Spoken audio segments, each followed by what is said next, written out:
Flustercap knows all the secrets. Oh good, he talks like Gollum. This isn't going to get difficult at all. Good morning, everyone. Dave from the wee hours here, back with some more Epic Tavern. The mulligan is in good shape. Nothing is in need of repair at the moment. We could use some scorpion shots, though. Darn, those things sell well. Alright, give me a couple of orders of scorpion shots. I don't have unlimited money, though. I'd like to get some money going on here. Here, have some fairy water. It's made from real fairies. And then I bet just everyone else around you is going to want exactly the same thing. Well, looks like Ursel here's got a bit of a level up going on. Well, good job you. You're not my favorite. I'm going to be honest about that, Ursel, but sometimes, despite your failings, you pull your own weight. So let's keep that combat ticking up there because you're a diplomat, so that makes sense. And let's definitely give you a couple of points in diplomacy and one for stealth. Why not, I say. Who else wants some booze around here? Bengar. Oh, Bengar, you and your severed leg. And Flimflam's got a quest here. Tell me all about it. We've tolerated enough interference from this rival tavern, the Thieves' Den. Bring them their dead agent. Oh yeah, we got a bit aggro with that guy in that we cut his head off, which was a bit dark. And now we just have to bring it to them and let them know that we're kind of a bunch of psychopaths over here at the mulligan. But frankly, after all the booze I pour down their throat, who could expect any less? Why is there a bunch of blood by the fireplace? Who's been dragging blood in here? Yeah, I know, we did a thing, yay. New patron question mark. I can't help noticing that there's a huge pile of blood underneath your stool, and I'd like to address that at your earliest possible convenience, please. Ah, good. Well, apparently your earliest possible convenience is several drink chains later, so, yeah, Mr. Frostrock, or Miss, I don't know. Welcome to the mulligan. What's up with the blood under your stool? And what are you good at? You have some social and some mind. Actually, for level 1, that's not a small amount. Little tiny tick of combat. You are tentatively welcome here, so long as you can explain, the blood. Well, that'll do it for the old drink serving. What are we going to do now? I'd like to just bang out these last few lower level quests, these level 5 ones. So, Winterflame Workshop, let's go ahead and do that. Ostensibly a social thing, no surprise there. Oh, Ursel, seeing as you've got that level up, why don't you come along for this little party? And I'm bringing Bengar, because Bengar hits people with a severed leg, and that's really all I need to know about Bengar. I'm going to bring in Branthorn for the XP, and somebody else to flesh it all out would probably be a good idea. Flimflam, why don't you come along? Come along. I know you're a little bit tired. It's okay. You'll be fine. And then what other one? Codebreaker or Glob Stoppers.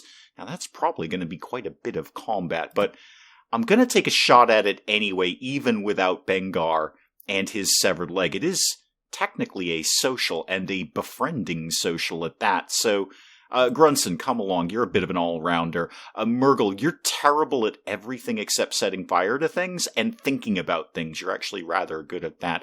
Is there anyone who might be somewhat competent? I'm going to bring Elaine along for the XP, and then I will bring in Durgram and Catris. Catris is a good all-rounder. All right, kids, off we go. So off to do Glob Stoppers, as we do, so the bite wound isn't getting any better. I didn't know you had a bite wound. When did you get bitten? Did you get bitten by something? A lot happened last time that I was not 100% aware of, so it seems to have largely resolved itself, Elaine. Everyone did very, very well on that. Grunson says walking to a nearby burrowberry bush and plucking a few berries. Goodness, there were a lot of plosives in that. Rub 2 of these on the wound and eat the third in that order. Works every time.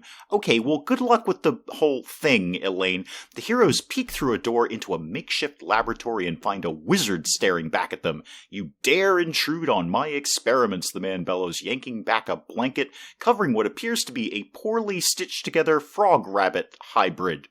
Bunny Ribbit, kill them. Yeah, okay, sure, why not? Yeah, absolutely. Catrus has got this all under control, 100% under control.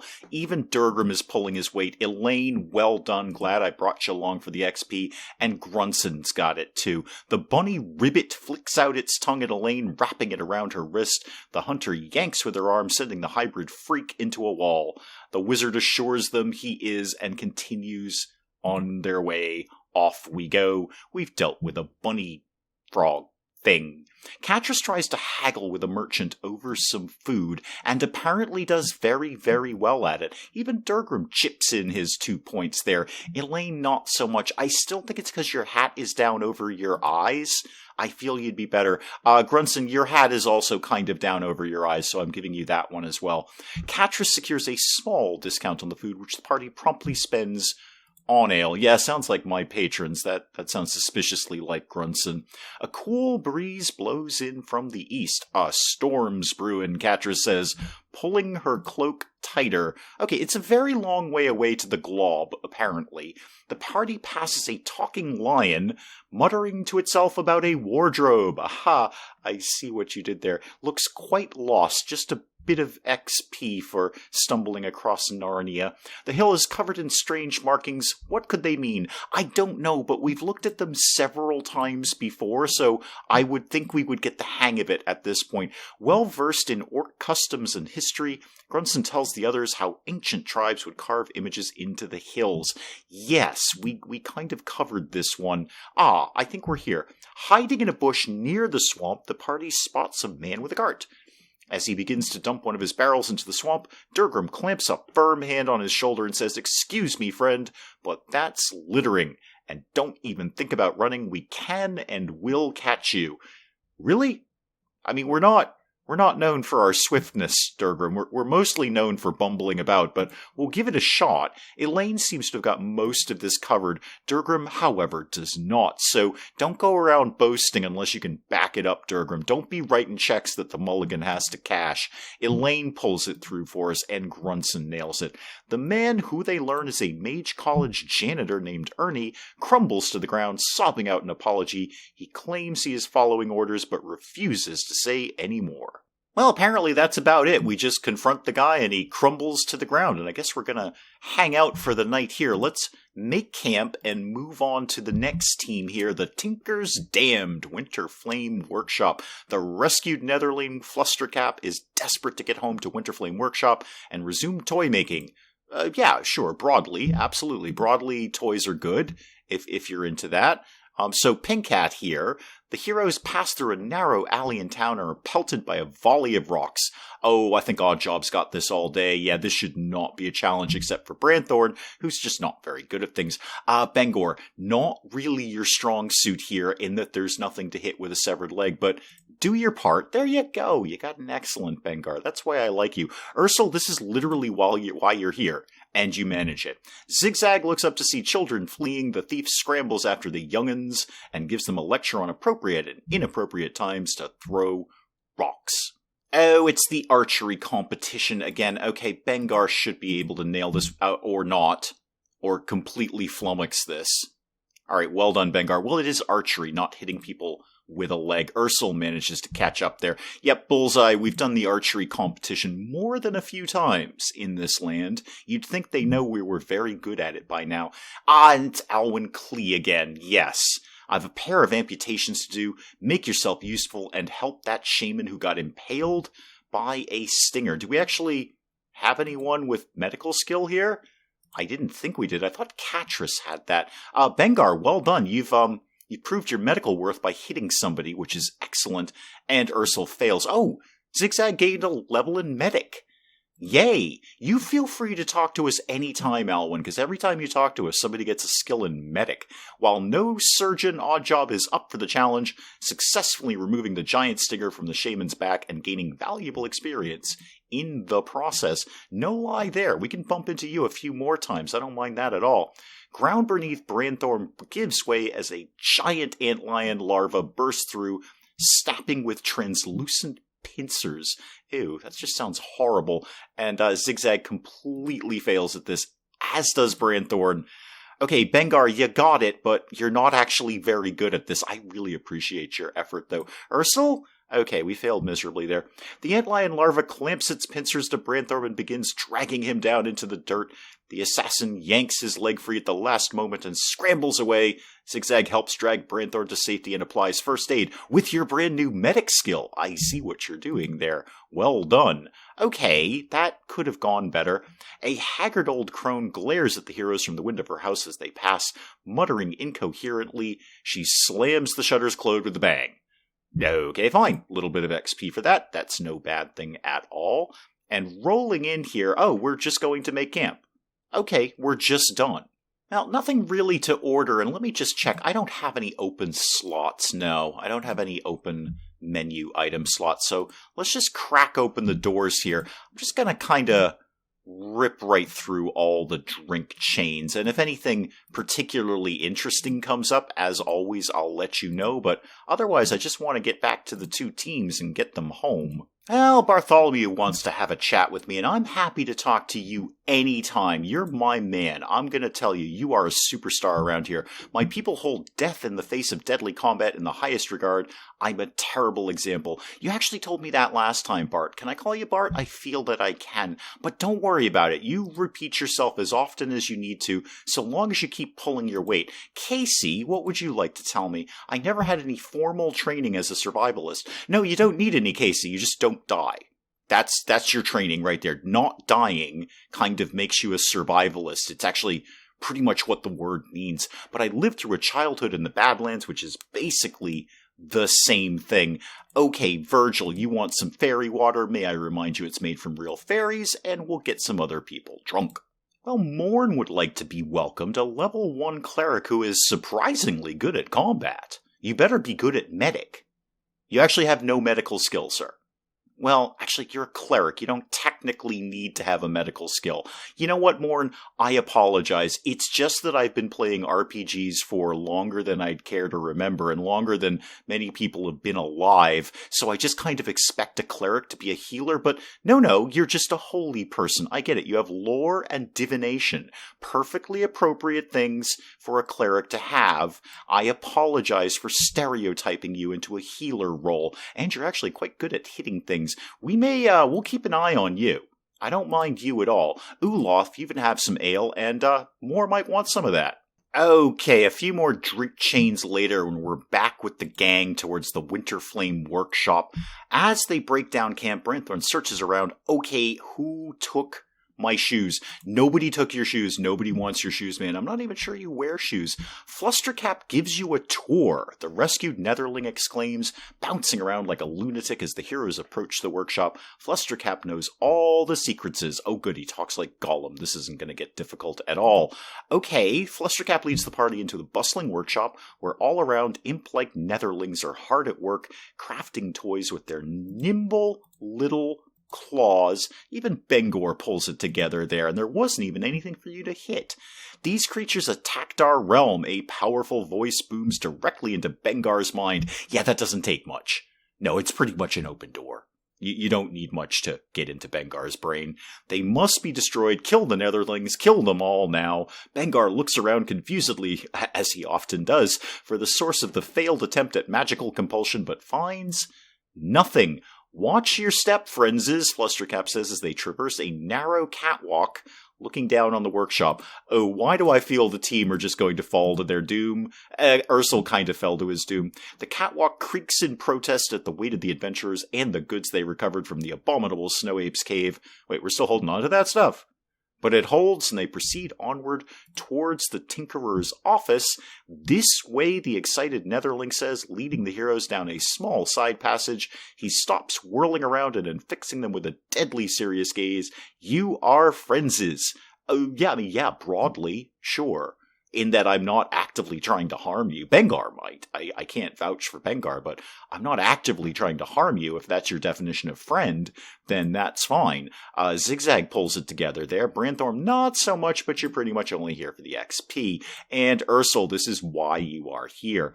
The heroes assure the little monster that they are, in fact, super close friends, sending the Netherling into a series of delighted flips. When it finally calms down enough to talk again, it presents them with a recipe for a new tavern drink, Netherling Nog. Okie dokie. Well, a jovial old wizard laughs as the heroes are led into his office. The name's Wilbur Winterflame. I see you've met the Netherlings. Fascinating creatures left behind when the Ravager 4 sealed the flaming gate. My magical essence permeates every fiber of this workshop and everything we create here. It takes energy to control their baser instincts, but less all the time as the influence of the Nether subsides. I hope one day... Well, there should be a 2 in there, to release them into society. Flimflam, what do you think about that? Okay. Branthorn, well done. Bengar, not so much, but not really what I was counting on you for. And Ursel, again, this is why you are here. You should be proud of what you built here, Branthorn says. The Toymaker chuckles, I don't know about all that. The Netherlings have been good friends to me, and I'm just trying to return the favor. That's why we created our Netherling on a String toys this year, too. My, what's this? From inside a recovered crate, he pulls out a small craftsman's hammer that glows faintly with blue light. Bengar resists a brief, irrational urge to split the Toymaker's head open. Actually, that's a very rational urge for Bengar. That's pretty much what Bengar is thinking all the time. Split someone's head open, ideally with a severed leg of a zombie. But it's not an irrational urge. That's pretty much day-to-day for Bengar. Upon seeing him heft the hammer, okay, are we out of here? That's it? We're just done? Okay. Bye! The adventurers insult a witch who begins chanting a curse in response, and we've got to do a thing. I actually may have missed the last challenge there. I think I just went on to continue instead of actually doing the thing. Oh well, I'm sure it'll all work itself out. The party picks up the pace as the sounds of battle are heard from ahead. Cresting a hill, they see 5 Aendar guards in desperate combat. I bet you Bengar can help out with this. Yeah, he sure can. Okay, Ursel, what do you got? I don't really care. The guards rally as the heroes approach, and together they crush their monstrous foes in a glorious display of violence. The soldiers invite the heroes to join them for a meal and inform them they are always welcome in Aendar. Okay, good job, team. We may have actually bungled our real mission here by not clicking on the thing, but I bet it's going to work out. A partially eaten horse carcass lies in the middle of the road, covered with fist-sized beetles. Yeah. As the party approaches, the bugs leap as one off the horse and skitter for the attack. Bengar, thank you. Ursel, good job anyway. Woohoo, Bengar yells, stomping one beetle after another. The weapon master leaps up and comes down hard on a huge albino beetle, which explodes into a cloud of orange spores. Oh, well done, Bengar. Good job there. A young squire on the side of the road challenges Zigzag to a race. If the squire wins, the thief must donate 20 gold coins to a local orphanage. Yeah, sure. I mean, we've got 20 gold coins. This'll be fine. What do we get if we win? Zigzag and the squire line up for the race and sprint into action. The thief easily outruns the youngster. It was a good bit of exercise. Wait, can I not have the 20 gold? Because I won. That was the thing. You get 20 gold for whatever orphanage it is you feel you need to donate that to. What do I get? I just sort of get tired. Well, thanks. Now, we are not even making it home, even though home is literally across the street there, but apparently we've got to make camp again. Let's move on to the other team here. Oh yes, the Glob folk. I'm sure someone will be able to handle this for us. Break camp, let's move on. Oh, did not even get far. Yeah, the bite wound again. Okay, we just did this. If it's really that infected, you should probably seek medical aid. I think Catrus has a tick of medic. Don't count on the cleric who's back at the bar, though. And yeah, it's the same trick. We get some berries and we rub them and eat them and do things. The heroes whip about upon hearing noise in the underbrush behind them. A trio of diseased coyotes rush forward to the attack. That is a great band name. I would totally go see the Diseased Coyotes. No question. Catrus, what do you bring into the table here? Oh, well done, Durgrim. I mean, it's still less points than Catrus, but, you get that little heroic flash, so that looked cool. Elaine, not so much. Grunson, that's fine. No match for the adventurers. The creatures are quickly vanquished. Now, are we actually going to be able to make it home, or are we stuck out for a third night? Forest Floor suddenly rushes away from the party's feet. They are caught in a net bag high off the ground. Not really, though, are we? Grunson cuts the side of the net bag open. The party safely climbs down the tree without injury. Okay, we're really close to the tavern. We can see the other team way over there, probably wondering why they're camping when the bar is across the street. A group of elven knights confronts the heroes on the road, claiming to be searching for a bandit. Typical orcs. Do we have orcs? I think we have one orc. And Catrus does not completely not resemble an orc. Catrus just smacked them upside their head, and even Elaine contributed to that. Durgrim aggressively berates the elven knights. I suppose to you we all look alike. How would you like to be treated that way? You should be ashamed of yourselves. Okay, so we've just basically shamed them away. We Facebook shamed them away. An eerie town appears out of the fog around the party. A heroic from Durgrim for 70 points. Dang, man, we might have to start taking some tougher missions if you're going to keep bringing that to the table. 2 shadows run past, one on each side of the party. We've seen the spooky town before, and it was still spooky back then.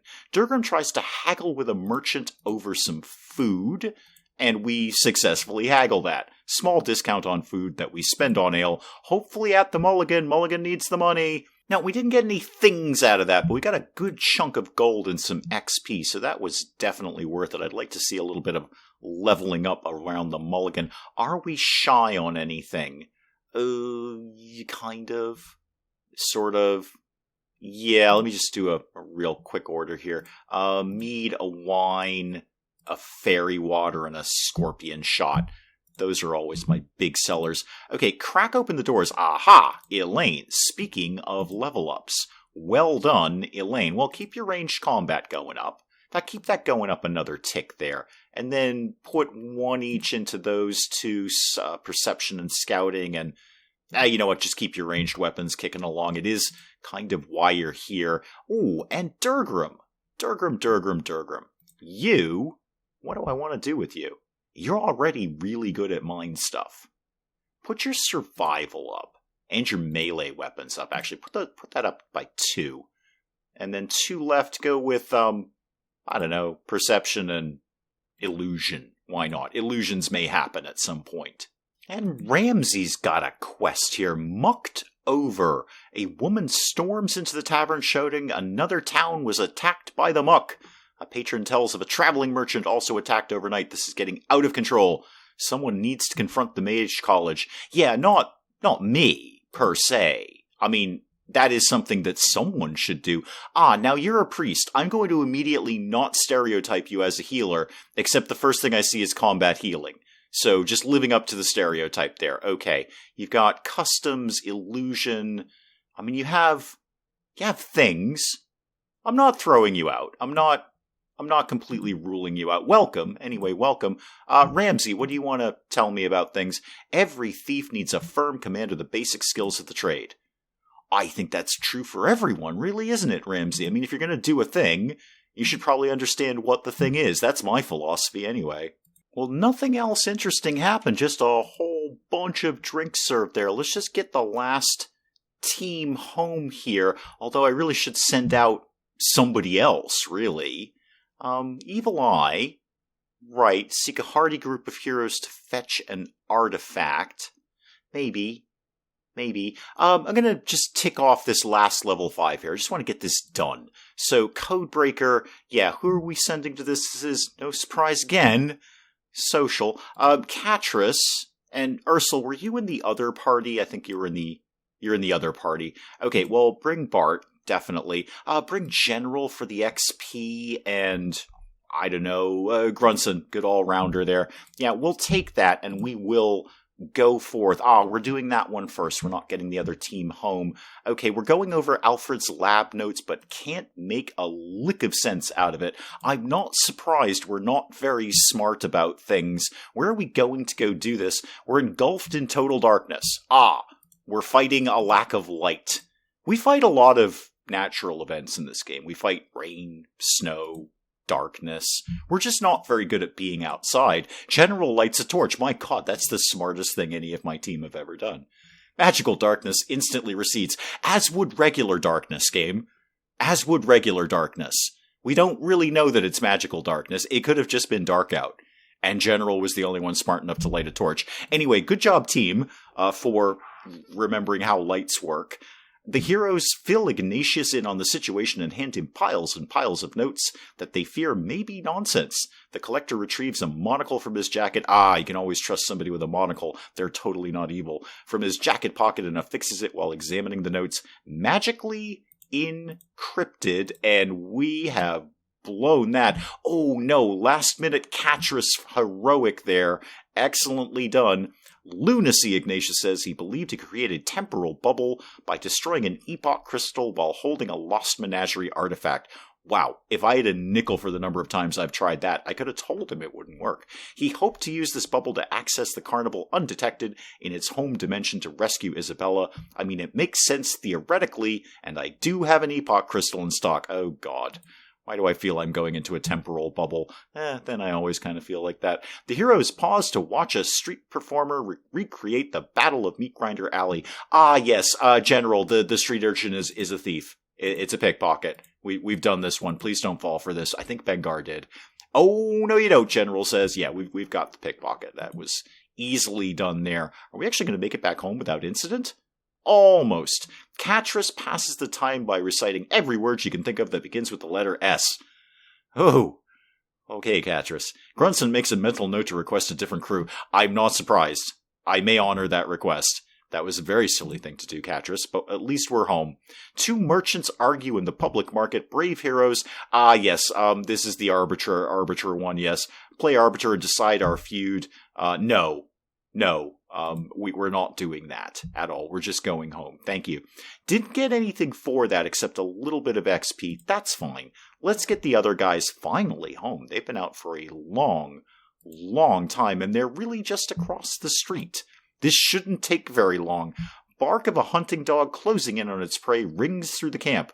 It's not a camp. We're in the middle of town. Party ignores it until the dog and two hunters burst into camp and throw a net over Ursel. Yeah, I have no complaints about that. I mean, don't fight this one too hard, guys. It's okay. Bengar's up and at him. Yep. Oh, Ursel heroically defends himself. Ursel wriggles free of the net and sprints at the hunters. The diplomat hobbles one of the hunters with a vicious attack to the leg. Really? Ursel? Okay. Forcing them to retreat into the woods. And I think we may just make it home. Yes, we do. Well, that got us our new menu item, the Nog, the Netherling Nog. What could we take out for that? We'd take out maybe the house ale. If we got rid of that. And the margarita, we've never put that on either. Oh, put the margarita on and take out the house wine and put in the Netherling Nog. Yeah, there we go. Beef up the menu a little bit. That is probably an excellent place to call it on Epic Tavern for today. Do please continue to let me know in the comments what you're thinking of Epic Tavern. And hey, if you enjoyed the video, do please leave a like down below. It does cheer me up no end when people do that. And if you're new to the channel, maybe just checking it out for the first time, feel free to hit that subscribe button. See more of this ridiculous nonsense. Until then, I'm Dave. Thank you, as always, for joining me in the wee hours, and we'll see you next time. Bugs are inherently stupid, and they get in places and they can't get out. You know what places they get in? Things that are wide open that don't have screens over them. It's a piece of mesh. We figured this out like 100 years ago. What is wrong with the British, the Irish? I'm just going to keep shooting Hildegard until she goes away, which is my response to most nuns, really. So now, the Pit of Death is carbon dioxide, polluted oxygen, polluted water, and urine. I've just made it just a little bit worse for everyone down here.